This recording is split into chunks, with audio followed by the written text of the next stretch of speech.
Ассалаумағалейкум достар, сендермен бірге бұл мен Бико. Бүгін мен достар осындай кереметтей лаунчерге обзор жасайтын болам. Бұл лаунчерде не қызық бар десеңдер, в общем қызық жетеді ғой мына жақта. Фул кнопкаларына қараңдар, алып тастадым мен кнопканы, қараңдар, үсті қылып қойып. Так, еще мынандай бар. Қараң, кнопка қалай еді? Так, бұл емес. Ұмытып қалдым, қазір күте тұрың. Так. В общем, мына кнопкаларды алып тастауға, в общем, настройкасын келтіріп аласыңдар өздерің. В общем, келтіріп аласыңдар, мына кнопкасын алып тастауға. В общем, керемет қомында барлығы бар міне. Мынамен жүріп, в общем, дәл ПК-дағыдай ғой. Керек модна кнопкалардың бәрі бар мына жерде. Ойынға арналған. Және бұда тегін скин салуға. Көріне ме, тет болып кетті. Так, осындай скин, в общем, еще мына лаунчердің өзінен модтар салып алуға болады. Сендер енді мені андай сұрап не қылып жүрмейсіңдер да. В общем, лаунчердің өзінен любой өзіңе керек модтарды через лаунчер жазып аласыңдар. В общем, дұрыс айттым да, не қылдым? Дұрыс түсіндірдім деген ойдамын. Короче, мен сразу мод жазуға кірсек. Айтпақшы достар, скин, еще плаш бар ғой, сондай тегін болады. В общем, кайф, лаунчердің плюсы сол. Короче, көп мажымай, тез туториалды бастайық. Ал шек кеттік. Так, достар, енді осы ненің сілтемесін сендерге тастап кететін болам. Короче, осы жерден мына жерде HMC, Elpa, Rails, APK дейма, сондай тұр ғой. Енді ағылшынша дұрыс оқи алмай жатсам ренжімен енді. Короче, ағылшынша білмеймін. Соны басып, үстіне бейт бассыңдар болды, скачать етіле береді өзі. Короче, сендер мінекей болды, менде бар, оны мен атмена беріп тастаймын қазір. Болды, в общем, қазір жазып болғаннан кейін ішіндегі настройкалардың бәрін көрсететін болам. Шек кеттік. Так, достар, енді, короче, лаунчерді кіресіңдер, обычный установить етесіңдер, кіргеннен кейін, в общем, лаунчерде ең алдымен аккаунт ашу керек.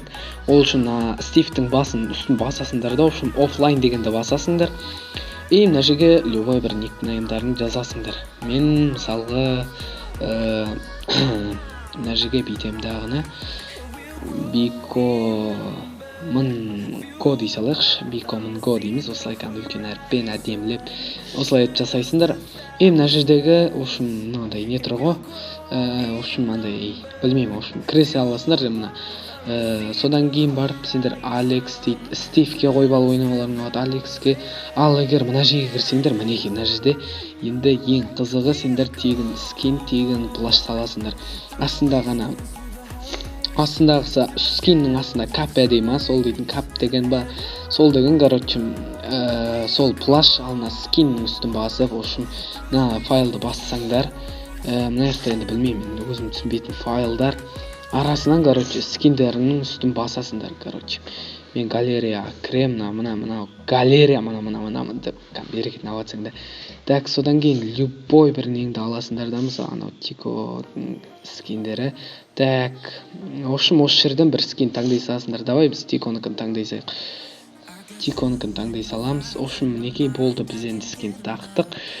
Скиніміз екіншісі маңыздысы бізге, одан кейін бізге даунлоудты басасыңдар. Мына жерден версия таңдайсыңдар достар. Мысалға мен 1.7.10 жазып қойдым, қазір солмен ойнайым. Сендерге қазір 1.12 жазып көрсетейін. Бірінші осылай. Енді мына жерден Forge'ты установить ету үшін сендер Google-ға кіріп, установить етіп, қайттан оны Pajaf Launcher сияқты орнатып жүрмейсіңдер, дәл осы жерде орнатып аласыңдар. Мінеге қазір ашылсын, менде кішкене загрузка ұзақтау болуы мүмкін. Мінеге болды. Так, Optifine сразу осы жерден установить етіп, инсталды басып кете бересіңдер. В общем, енді инстал деген кнопканы бассаңдар, өзі жазылады. Так, достар, енді жазылып болғасын тек ОК деген кнопканы басасыңдар да. И сендерді, в общем, ойында, в общем, басайсыңдар. Қазір мен сендерге көрсететін болам, ана 3-4 гигабайт деген енді ол өтірік. Басында өйстіп аз көрсетіп кетеді да, сосын көбейіп кетеді ол гигабайт деген. Негізі бұдан жылдам енді ішлеймін, андай емес. Так, достар, енді жазылып болғаннан кейін сендерге көрсететін болам. Так, достар, енді біз версияны жазып біттік. Енді сендерге мод жазуды көрсетейін. Короче, бірінші download дегенді басасыңдар, mods дегенді басасыңдар. Мына жерде name деп тұр ғой, сол жерге моддың атын жазасыңдар. Мысалға мен Deco Craft деп жазамын. Deco дейміз де, сосын бүйтемізде Craft дейміз. Craft болды, енді іздейміз.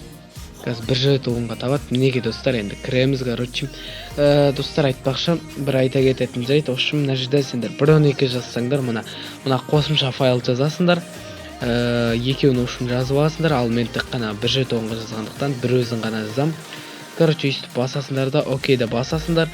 Содан кейін жазылып шығады. Одан кейін ойнайсыңдар, короче, модпен. Мен жазып қойдым, уже қазір көрсетейін сендерге. Ошым тез жазылады кәдімгідей. Сосын окей, ештеңе баспайсыңдар, ештеңе шықпайды, тек қана өзі сендерді лақтырып жібереді автоматически. Содан кейін болды. Енді версияның үстін басасыңдар да бір модты тексеру үшін, мысалға мінекей менде жазылып тұр.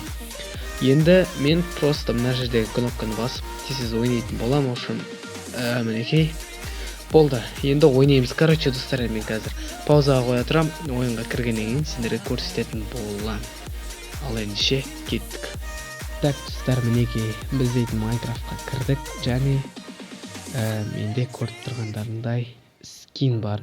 Және де мұнда 233 деген FPS көрсетіп тұр, ең көбі. Общем, FPS өте нормально, бірақ Pajaf Launcher'дан аз екен. Және көріп тұрғандарындай бұл жерде мод мінекей, және жазу оңай екен. Тағы мына аяқтардан бүйтіп көріп алсаңдар болады. Мен сендерге барлығын көрсеттім, қалай жазу керек екен, қалай не қылатын, бәрін айтып бердім. Общем, жазып алып өздерің тексересіңдер ғой. Общем, тілден авария болатсам да ренжемең. Общем, қуып жатырмын. Мынандай бар екен ғой да, мен тек 1.12-де барсам бұларды. Так, достар, енді көп созбай қояқ видеоны. Осымен біздің видео аяқталды. Общем, видеоны лайк басып арнаға тіркеліңдер. Общем, қош сау болыңдар.